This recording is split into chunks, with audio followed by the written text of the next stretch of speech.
र चौथो प्रमाण, निर्मल निवासमा गाडीको चहल पहल तपाईहरुले लाइभ मात्रै हेर्नु भएको थियो, यो भिडियो त हेर्नु भएको थिएन। यो हेर्नुस्, निर्मल निवासको ढोका खुला थियो र यो गाडीमा अब कसरी बुझ्ने, हामी त भगवान होइन। हामीले त यो भिडियो ल्याएको थियौँ, प्रहरीले रोकेको छ हामीलाई। यो भिडियो लिँदाखेरि यो भिडियो पनि तपाईहरुको बीचमा राखिदिरहेको छु। प्रहरीले हामीलाई रोकिसकेपछि यो चारवटा प्रमाण भयो। टिओबी का साथीहरूले भनिरहेका छन् हामी प्रमाण गर्नु छैन भने तपाईमाथि मुद्दा हाल्छौं। यो मुद्दा र मृत्युको डर भएको भए यो यसरी बोल्ने नै थिएनौं।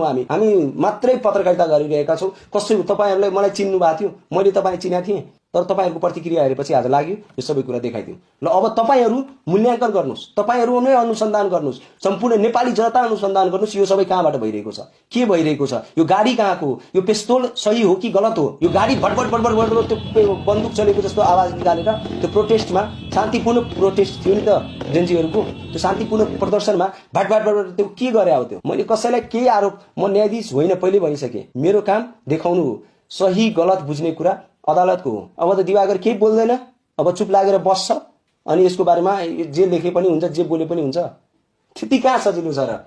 म कहाँ त्यसरी चुप लागेर बस्छु र कहाँ म बिना प्रमाण बोल्छु? तपाईहरुले नै मलाई फोन गर्नुहुन्छ, व्हाट्सएप गर्नुहुन्छ, मेसेज गर्नुहुन्छ र त्यहीबाट त समाचार बन्छ। जहाँबाट सूचना आइरहेको छ त्यो व्यक्तिहरुलाई सुरक्षित राख्नुपर्छ भनेर हामी गोपनीयता राखेको हौं। अब यहाँ त कस्तो छ हैन दिवाकरजी, भनिदिनुस् कसले दियो तपाईलाई? त्यसरी कहाँ हामी पत्रकारिता गर्छौं र? तपाईले कुनै सूचना दिनुभयो, दिवाकरजी मेरो नाम आउट नगर्दिनु होला, म यो भिडियो दिन्छु, यो फोटो दिन्छु, अनि के गर्नु तपाईको नाम पब्लिकमा आएर बोल्दिनु? तपाई फेरि अरु पत्रकारलाई पत्याउनुहुन्छ कहिले? पत्रकार प्रतिको दृष्टिकोण कस्तो हुन्छ तपाईको? तपाई आफै सोच्नुस्, आफै त्यो ठाउँमा बसेर सोच्नुस्।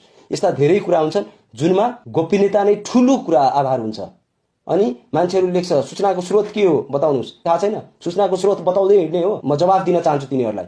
अनि यसले कसलाई फाइदा गर्छ, कसलाई बेफाइदा गर्छ, यो के बोल्या हो? म तपाई हेर्नुस् न, मेरो 15 दिनसम्म मेरो कुनै भिडियो आउँदैन, महिनौ दिनसम्म भिडियो आउँदैन। किनभने हामी जब रिपोर्टिङ गर्छौं त्यो तथ्यमा आधारित रिपोर्टिङ गर्छौं। हावा न्यूजमा रिपोर्टिङ गर्यो भने मेसेज देखाइदिउ, प्रत्येक दिन 1500 2000 मेसेज आएको हुन्छ व्हाट्सएपमा, प्रत्येक दिनको कुरा गरिरहेछु म। हामी जति सक्छौं त्यति तपाईहरुको अगाडि राख्ने प्रयास